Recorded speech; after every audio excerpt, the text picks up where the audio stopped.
Assalamualaikum warahmatullahi wabarakatuh. Halo semuanya, kembali lagi di channel YouTube-nya Haikal Munawar dalam segmen C-pop siaran populer bareng kita berdua, aku Wada. Aku Hilya. Nah, di sini kita seperti biasanya akan membawakan isu-isu seputar entertain yang lainnya juga dan Ya, isu-isu yang lagi hangat lah ya di minggu ini gitu. Nah. Guys, ya di chart minggu ini itu kita ada tempat wisata termahal di dunia versi 2022. Oke, ini kan mahal-mahal ya judulnya, berarti emang bener mahal sih. Oke, di chart pertama ini ada Presiden Wilson Hotel. Nah, ini tuh berada di Jenewa, Swiss. Jenewa, Swiss. Nah, untuk hotel di sini tuh dipatok per malam, harus bayarnya berapa? Iya. Untuk dipatok harga sewa per malamnya itu sekitaran 52.000 US dollar. Wow, atau berapa tuh setara dengan rupiahnya? Kalau rupiahnya itu sekitar 627 juta rupiah. Wow, per malam loh itu. Tapi memang ini tuh hotel yang pemandangannya itu indah. Jadi harga sama kualitasnya inilah ya, banding lah ya. Jadi selain harganya yang mahal itu, kita bakal disajikan dengan view hotel yang indah banget, yaitu menghadap ke Danau Jenewa. Ya, terus juga kita bakal difasilitasi dengan dikasih satu asisten pribadi, satu orang satu asisten loh. Semacam pemandu ya. Ya, pemandu. Jadi nanti kita bakal ditemenin liburan di sana. Wow. Enak banget ya. Jadi presiden. Iya, diperlakukan seperti presiden. Oke, kita masuk ke chart yang kedua. Di sini ada Necker Island. Nah, ini tuh berada di British Virgin Island. Nah, ini tuh berada berarti di Inggris ya kalau British. Iya. Ya. Ini tuh adalah satu pulau pribadinya milik Richard Branson. Wow, pulau pribadi ya, tapi segede apa gitu kan? Iyalah, terus juga disewain juga kan buat kita berlibur gitu. Berapa sih harganya? Nah, untuk biaya sewanya sendiri itu nggak jauh beda ya sama yang sebelumnya, yang pertama tadi di sekitaran 52.000 US dollar, sekitaran 627 juta ya. Per malamnya sama gitu. Iya, sama. Berarti kalau kita mau liburan di sana mingguan atau bulanan itu bisa nyampe miliaran kali ya? Iya, pastinya. Kalau seharinya aja udah ratusan juta. Wow. Oke, fasilitasnya sendiri kita bakalan dapat ada 60 staff di sana yang bakalan siap untuk melayani pastinya. Siap siaga 24 jam buat kita gitu. Kalau kita butuh apapun, panggillah staff-staff itu, pasti bakal datang langsung. Selain itu juga terdapat fasilitas lapangan olahraga. Jadi ini fasilitas olahraganya sih lengkap ya, apalagi olahraga air. Iya, olahraga air juga. Wow, ini sih super mewah banget. Oke, itu dia ya yang kedua. Kita bacain yang ketiga. Di sini ada Grand Resort Lagonisi. Di mana tuh? Di Athena, Yunani. Wow, Yunani sih emang terkenal dengan apa ya? Lautnya yang indah. Banget, ya, biru-biru banget gitu. Oke, nah, untuk bisa berlibur di sini itu kita harus mengeluarkan uang sebanyak 50.000 US dollar. Cuman beda 2.000 ya. 2.000. Dan fasilitasnya juga nggak main-main nih teman-teman, karena kita tuh akan disuguhkan dengan kolam renang, pantai pribadi. Karena ini ke pantai pribadi. Terus juga kita bisa difasilitasi dengan kapal pesiar pribadi yang bisa kita gunakan untuk pergi gitu di sekitaran sana gitu. Wah. Ini tuh bisa dibilang sebenar-benarnya sultan gak sih? Kayak gitu kalau liburan. Jadi di kapal pesiar. Siapa yang pernah ke situ berarti dia beneran ini ya, sultan. Gak main-main soalnya ini. Kita kalau mau liburan ke 3 tempat ini tuh harus mengeluarkan uang ratusan juta untuk per malamnya. Apalagi kalau mau sebulan ya. Kita di sana gitu. Kamu ada kepikiran mau gak sih liburan mewah gitu? Kalau ada uangnya mau lah. Mau? Iya, mau. Ya, sekali-kali sih ya kita harus nyobain hal-hal yang mewah. Menurut penelitian gitu sih, katanya kalau sekali-kali lah kita mencoba hal-hal yang mewah yang gak biasanya gitu. Iya. Itu jadi pengalaman sih. Untuk penghargaan diri kita sendiri biasanya yang udah bekerja gitu. Nah, tadi setelah dibacain dari ketiga chart tersebut, rata-rata dari ini ya, dari perlautan gitu, kayak pulau gitu ya. Iya. Jadi nuansanya, view-nya tuh air. Iya, air. Oke nih guys, itu adalah 3 chart teratas yang kita suguhkan di minggu ini. Dan di Sipop minggu ini juga kita ada berita yang hangat, yang terupdate juga. Dan kita bakalan buka Sipop minggu ini dengan berita yang viral banget nih di YouTube dan di pemberitaan online atau pemberitaan media massa kita di Indonesia, karena ada Seorang pria ya yang menikahi seekor kambing. seekor kambing betina. Nah, ini kan viral ya karena ini pertama kali diviralkan di YouTube. channel YouTube, dan ya booming lah ya karena ini adalah salah satu pernikahan teraneh lah. Iya, pernikahan teraneh. Iyalah, orang nikah tuh kan sama manusia, ini nikahnya sama kambing Sama gitu. hewan. Ya itu nggak lumrah lah ya. Nah, makanya ini viral banget di media sosial gitu. Dan gimana sih kronologi pertamanya kok bisa sih si cowok ini mau menikah dengan kambing? Katanya pernikahan ini tuh dimulai dari adanya wangsit gitu. Oh, Semacam wangsit. pesan amanat gaib gitu ya. Heeh. Bahwa dari mungkin siapa menyuruh dia untuk menikah dengan seorang kambing yang merupakan titisan dari Sri apa ya namanya tuh? Sri Kinan. Sri Kinanti ya gitu. Dan laki-laki ini tuh adalah pria berusia 40-an ya, berusia 40 tahunan, bernama Arif. Nah, si Arif ini tuh dia menikahi kambing yang bernama Sri Rahayu binti Bejo. Jadi emang udah ada namanya sih ya. Jadi Tapi- pas akad nggak bingung juga dia mau bilang saya Saya terima nikahnya nikahnya kambing betina, nggak gitu. Saya terima nikahnya Sri Sri Rahayu Rahayu. binti Bejo. Jadi ya, cuman yang bikin viralnya tuh ini pernikahannya emang digelar layaknya pernikahan manusia. Iya, Kayak ada dekorasi, tamu jadi undangan. dibuatkan pesta pernikahan manusia gitu. Terus yang bikin viralnya lagi ada Ini apa? tuh ada tokoh-tokoh penting yang ikut hadir dalam pernikahan tersebut. Wow, jadi kayak apa ya? Settingannya tuh emang benar-benar dipikirkan sedalam itu gitu. Siapa sih tokoh itu? Karena ini tuh seorang politisi partai dari partai N lah, sebut kita partai N. Ini tuh dia yang memfasilitasi semua memfasilitasi pernikahannya gitu, kayak tempatnya dan dekorasi segala macamnya. Dan aduh, apa ya? Yang bikin mirisnya itu di akhir pemberitaan gitu ya. Maksudnya kan pemberitaan tuh terus ngerunning, dan pada akhirnya si politisi ini tuh bilang kalau ini tuh hanya konten gitu, hanya dibuat sebatas untuk konten. Dan tapi itu kan udah kayak pertama membohongi publik juga kan dengan pernikahannya, kemudian menggemparkan apa ya, memviralkan hal-hal yang nggak patut lah ya. Iya. Dan ini juga disebut-sebut sebagai penistaan agama, salah satu penistaan agama. Yang bikin kecewa kan dia kan seorang ini ya, anggota DPRD gitu. Kenapa dia seorang anggota DPRD tetapi tidak memberikan apa ya, perilaku yang mencerminkan inilah ya seorang anggota dewan gitu. Iya. Oke, nah terus juga karena juga yang bikin viral tuh kan ada ketua DPRD-nya, anggota DPRD, kemudian ada ketua MUI. Tuh, ketua MUI Gresik-nya langsung datang ke sana loh. Bukan untuk mencegah, tapi untuk kayak menghadiri pernikahan itu sebagai tamu undangan ya. Tapi nih guys, kenapa anggota dewan sama ketua MUI datang ini tuh katanya di prank. Mungkin awal mula undangannya semacam pernikahan normal ya. Mereka berpikir bahwa itu suatu undangan yang pernikahan pada umumnya gitu. Dan juga kan karena si kambing itu punya nama. Iya, tuh. Dikira emang beneran manusia gitu. Tapi pas datang ternyata ini pernikahan antara manusia dengan kambing. Wah, emang apa ya? Terus juga alasan dari ketua MUI sendiri, beliau itu kan datang itu dijemput langsung. Tadinya dia itu niat gak akan datang gitu. Cuman karena dijemput sama pihak yang menyelenggarakan, ya udahlah dia datang gitu ke sana ke pernikahannya. Di mana sih tempatnya? Di Pesanggerahan ya? Di Pesanggerahan Ki Gresik. Ageng ya.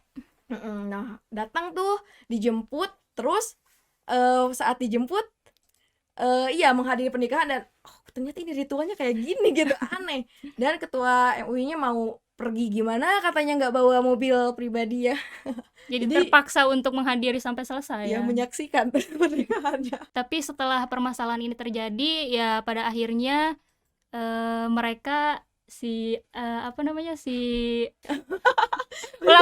melakukan permintaan maaf Ya, ya, ya. tentunya apa kayak konferensi pers gitu ya, minta maaf sekaligus bersyahadat juga di depan awak media, meminta maaf dan mengakui bahwa apa yang dilakukan oleh Arif ini itu adalah perbuatan salah gitu ya.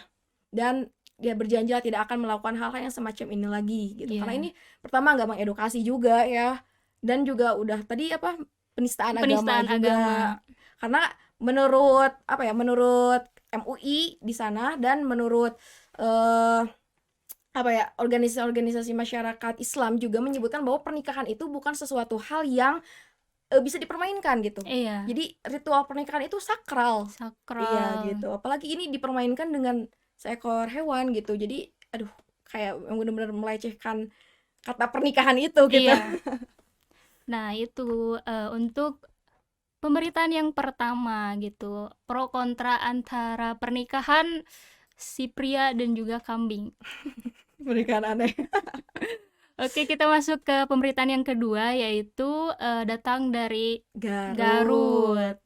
Warga Cisewu rela patungan beli material untuk perbaiki jalan yang rusak. Wah, kenapa tuh kok? Kenapa emang pemerintah nggak ngasih gitu, ngasih Ya, biasanya kan memang suka ada jalan-jalan yang rusak. Mungkin karena jalan-jalan ini tuh jalan yang sering dilewati dan juga jalan yang penting.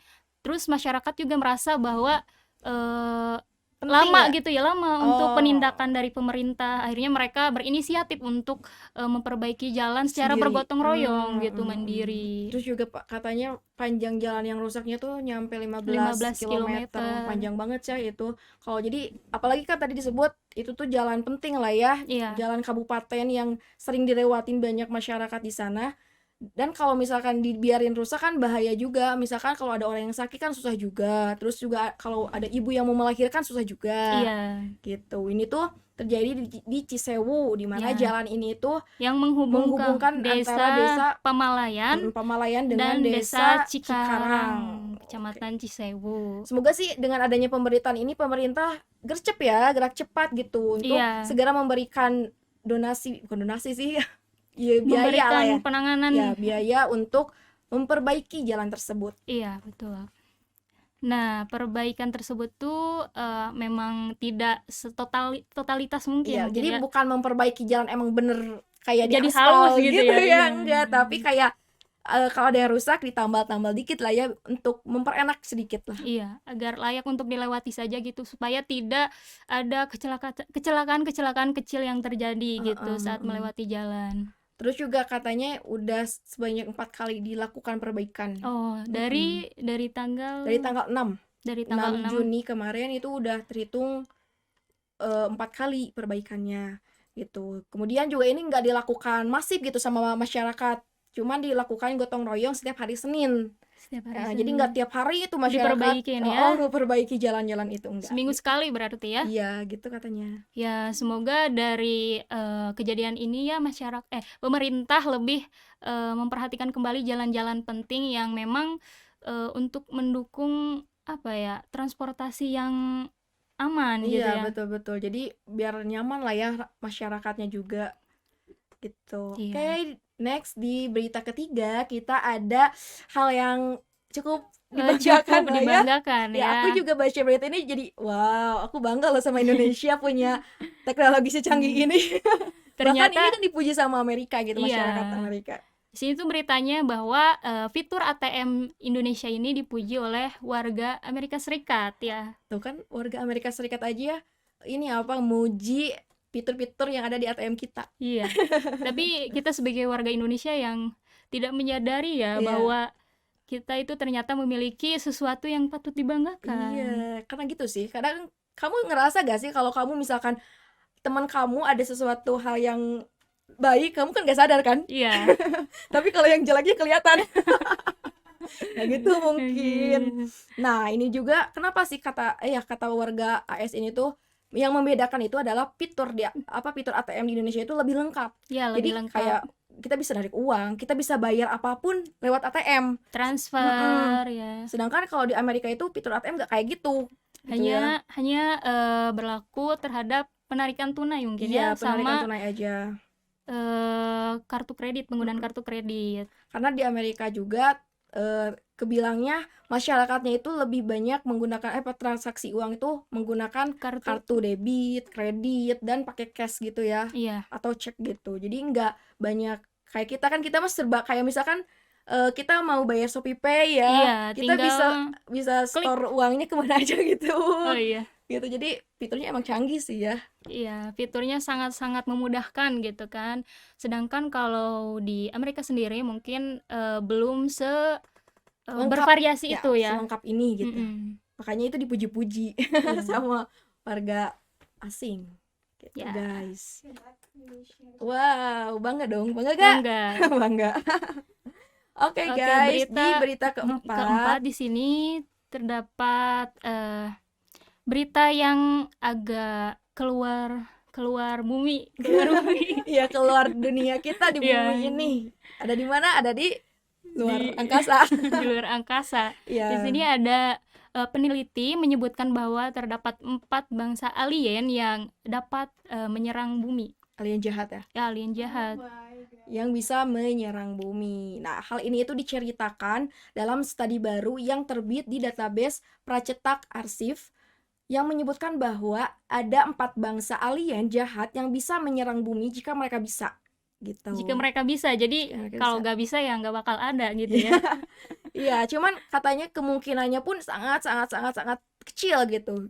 Kalaupun terjadi, itu bisa terlewati beberapa ratus tahun kemudian dari sekarang gitu. Oh, gitu. Kalaupun bisa Mm-mm. itu membutuhkan waktu yang lama Lama banget. banget. Nah, ini tuh penelitian itu disebutkan oleh Alberto Alberto Caballero, Caballero, yaitu seorang mahasiswa doktoral di Universitas Virgo. Virgo di Spanyol. Jadi karena ada pertanyaan ya, katanya ada pertanyaan apakah ada gitu makhluk asing yang jahat gitu yang bisa Di menyerang bumi. Kemudian Alberto ini tuh membuatlah studinya gitu. Tapi studi ini pun di disclaimer sama dia itu memang belum ada kajian teman sejawat gitu. Jadi memang belum ada kajian secara dalam, tapi ini merupakan kajian dia sendiri gitu, tapi sudah diterbitkan gitu. Nah, berdasarkan penelitian dia itu berdasarkan apa sih? Berdasarkan 2 hal katanya. Pertama melalui sejarah. Sejarah. Jadi dia itu mengukur sejarah peradaban manusia mulai dari tahun 1915 sampai tahun ini 2020. Di mana Alberto ini tuh mengkaji berapa sih negara yang ada di dunia ini menginvasi negara lain. Dan ternyata ada berapa? Ada banyak loh. 51 ya? 51 dari 195 negara. Itu terhitung dari tahun 1915 gitu. Dan kemungkinan juga ini tuh apa? Oh ya, itu yang pertama. Iya, yang Tadinya menggunakan histori itu. Yang kedua menggunakan kayak ilmu matematika gitu. Oh, ilmu matematika. Yang bisa mengukur katanya gitu. Jadi masing-masing negara itu kemungkinannya bakal meluncurkan invasi. Iya, dan terus juga kata Caballero ini atau Alberto ini, kemungkinan masing-masing negara ini itu meluncurkan invasi berdasarkan persentase setiap negara dari kekuatan militer globalnya. Jadi di sini disebutkan bahwa negara yang paling banyak menginvasi negara lain itu tersebut adalah Amerika. Disebutkan Amerika gitu, yang memiliki kekuatan militer global paling canggih, paling kuat gitu, juga itu disebutkan Amerika. Jadi katanya juga kalau misalkan negara-negara yang menginvasi ini bisa bergabung gitu ya. Iya. Ini juga bisa menginvasi ini alien-alien jahat gitu. Cuman ya tadi itu persentasenya cukup kecil ya. Kecil. Ya. Tapi begitu. Kamu sendiri percaya gak sih ada alien gitu? Kalau aku sih mungkin ya ada sih, mungkinnya ada. Cuman karena aku belum pernah lihat, jadi karena ya kurang kuat gitu kepercayaan tersebut. Karena kan studi ya yang menyebutkan itu juga kan nggak ada buktinya juga ya. Tapi kalau aku baca-baca ya di beberapa jurnal atau di beberapa kajian menyebutkan bahwa ada. Karena Allah itu ya Allah. Kalau aku ya kepercayaan aku, Allah itu menurunkan bumi dan langit. Bumi itu diduduki oleh kita manusia, hewan, hewan, tumbuh-tumbuhan. Sedangkan di langit itu pasti ada makhluk lain. Iya, Cuman yang emang nggak ada buktinya gitu kan, dari kita mana juga. kita belum bisa melihatnya mungkin Iya. sekarang, nggak tahu, mungkin beberapa ratus tahun kemudian mungkin bisa aja udah ada penemuan-penemuan teknologi yang lebih canggih yang bisa memperlihatkan Hal atau tersebut. ya kita bisa liburan ke sana gitu. Atau bisalah disaksikan sendiri selama nanti mungkin mengalami ya Iya. masa tersebut. Oke, nah itu berita yang cukup dalam banget. Kita juga Agak cari referensinya cukup ngebul.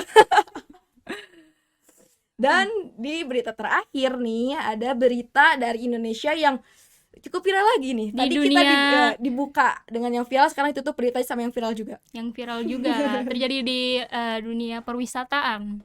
Tepatnya di Yogyakarta. Iya, bukan? di Yogyakarta karena Candi ya, Borobudur. beberapa minggu ini harga tiket Candi Borobudur itu itu naik, katanya mencapai 750.000 rupiah. Nah, itu tuh ya awal mula berita itu tuh langsung booming banget ya, Iya. karena masyarakat menganggap wah 750.000 yang awalnya 50.000 ya per orang menjadi mahal banget 750.000. dong. Jadi Iya. berkali-kali lipat banget gitu. berpuluh-puluh Iya. lipat. Nah, ini tuh ramai banget karena itu kan untuk warga kita ya, warga lokal. Kalau untuk warga orang turis luar, sendiri, turis itu tuh itu bisa sekitar mencapai 1,4 juta. $100 ya, sekitaran 1,4 juta. Wow, itu mahal banget. Mahal banget. Tapi ada disclaimer juga dong. Disclaimer, Iya. katanya itu suatu kesalahpahaman ya. Jadi kita sebagai masyarakat jangan gagal paham ya guys. Jadi jangan ada muncul satu berita harga tiket buat masuk ke Candi Borobudur ini naik, langsung kita ribut. Soalnya ribet banget sih, Iya. kayak influencer kayak gitu banyak banget kan yang ngomen di TikTok, apa di Instagram itu banyak yang banget yang ngomen katanya kan kita udah bayar pajak, ngapain kita harus bayar mahal gitu.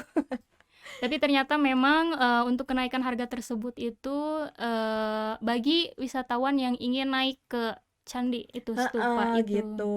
Nah, ini tuh dijelaskan juga nih sama Direktur Utama Taman Wisata Candi Borobudur Prambanan dan Ratu Boko, di mana Edi Setijono ini tuh menjelaskan bahwa harga naik itu harga untuk masuk itu tetap cuma 50.000, cuman untuk ini untuk bisa naik ke candi, bisa naik ke candinya baru tuh kita naik harus 750. Kenaikan harga tersebut itu untuk melindungi kelestarian dari candi tersebut. Ya, kemudian mewujudkan sinergi juga antara wisata dan konservasinya. Kemudian juga untuk stimulasi untuk warga lokal. Jadi kalau kita bayar 750.000 itu kita udah dapat tour guide gitu kan dari wisata lokal dari warga lokal di sana gitu. Jadi kita jangan gagal paham ya guys gitu. Iya. Kayak itu 5 berita yang viral ya menurut versi kita di minggu kali ini. Up to date guys. Nah, untuk yang terakhir di sini kita ada weekly recommendation, yaitu dari film inspiratif. Film inspiratifnya itu berjudul Sepatu Dahlan. Nah, film ini tuh memang udah lama ya, terbit tahun 2014. Dan mulai tayangnya itu sekitaran April 2014. Dan film ini tuh berdurasi 90 menit. Kemudian film ini tuh berkisah tentang Menteri BUMN ya, waktu periodenya Pak SBY, Bapak Dahlan. Nah, ini tuh biografinya Pak Dahlan, di mana menceritakan tentang bagaimana beliau itu melawan kemiskinan dalam memperjuangkan semangatnya dalam menempuh pendidikan, betul kayak gitu. Nah, ini tuh diambil dari novel dengan berjudul Sepatu Dahlan, yang mana memberikan pembelajaran juga untuk kita bahwa untuk bisa bangkit dari kemiskinan adalah kita harus bekerja keras dan pantang menyerah dengan keadaan kita sekarang ini gitu. Terus bentar, aku mau nyinggung dong, kenapa sih kok judulnya Sepatu Dahlan? Ya karena memang dalam masa pendidikannya dia itu memang tidak memiliki sepatu kan. Nah, untuk menempuh sekolahnya orang tuanya kan bekerja keras untuk membelikan dia sepatu, karena dia juga mengikuti olimpiade atau kompetisi ya, itu lomba gitu ya, sehingga dalam berlatih pastilah dia membutuhkan sepatu. Apalagi katanya lombanya itu voli kan? Iya, lomba voli. Dan ya pada akhirnya kan ibunya disayangkan meninggal dunia gitu kan, dalam perjuangannya bekerja keras gitu kan untuk membelikan beliau sepatu. Berarti waktu itu harga sepatu kayaknya mahal banget gitu ya? Iya, kemungkinan ya untuk ekonomi yang kurang ya, pasti beras itu lebih penting daripada sepatu mungkin Betul ya. betul. Pasti bakal gitu sih Iya. semua orang juga. Iya.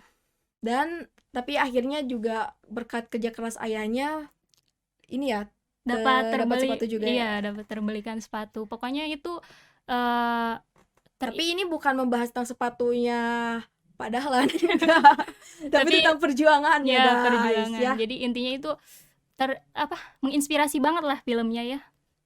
Jadi Boleh. kita apa ya, keterbatasan itu tidak memberhentikan kita untuk menggapai cita-cita kita. Iya, betul banget. Ini buat kita ya. Untuk menyemangati kita dalam Semangat. tetap meraih impian ya, walaupun keterbatasan ekonomi seperti itu. Oke nih, buat kalian yang mau tahu mungkin ada, kita punya cuplikannya dikit Iya, ya. cuplikannya. Coba nih, lihat dulu. Sakit, Bu.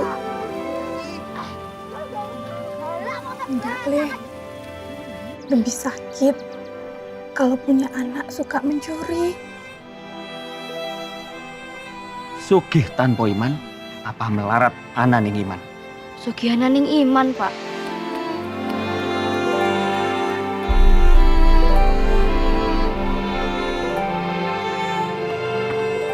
Tadi sore makan ubi, sekarang makan ubi lagi. Kapan makan nasinya, Mas? Dahlan, kamu belum juga pakai sepatu. Memangnya harus, Ustaz? Ya Allah, kirimkan aku sepatu ya Allah. Amin. Saya memang menginginkan sepatu, Pak Ustaz. Tapi bukan begini caranya. Saya sudah menyusahkan banyak orang.